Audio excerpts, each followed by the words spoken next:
Kako ste? Lepo, polno izzivov, ampak ful naporno.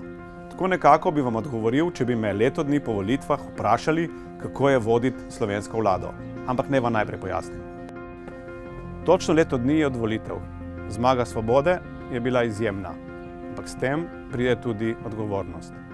Verjeli smo, da bo sonce demokracije stalilo ledeno goro, ki nas je mrazila v zadnjih letih. Ampak, tako kot vedno v življenju, se je izkazalo, da je večina ledene gore skrita. Skrita pod površjem, skrita pred očmi in tudi pred javnostjo. In ravno ta del je tisti, ki je v resnici najbolj trden. In tisti, ki se spremembam najbolj upira. Ampak naša ekipa zmore. In to vam bomo tudi dokazali. Naša ekipa, kljub vsem oviram, dela na polno. Izboljšujemo javno zdravstvo, poskrbeli smo za energetsko oskrbo.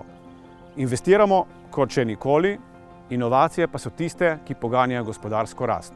Zvišali smo plače, začeli smo z gradnjo stanovanj. In celo za planet nam ni vseeno. Jasno pa je, da je odpor vseh tistih, ki jim sedanje stanje ustreza, saj imajo od njega koristi, velik. In da tudi zato resnica marsikdaj do ljudi ne pride. In prav tako je jasno, da tisti, ki dosti dela, tudi kdaj zgreši. Tudi mi nismo popolni. Nikoli nismo trdili, da smo popolni. In jaz kot Primorc rad dosti govorim.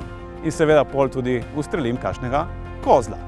Ampak verjamem pa, da niso besede tiste, ki štejejo, ampak izključno dejanja in rezultati.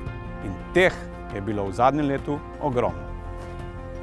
In ob vsem tem ne smemo nikoli pozabiti, v kakšni Sloveniji želimo živeti. Sloveniji, ki bo odprta, demokratična, temeljena na spoštovanju in kjer sovražni govor ne bo imel mesta.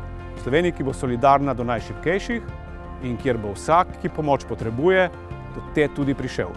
Ker je edino tako tudi prav. In še čisto za konec. Vsi smo se v življenju naučili, da je pot, ki pelje na bolje, praviloma bolj naporna in bolj strma. Ampak treba je narediti prvi korak in jo pogumno premagati.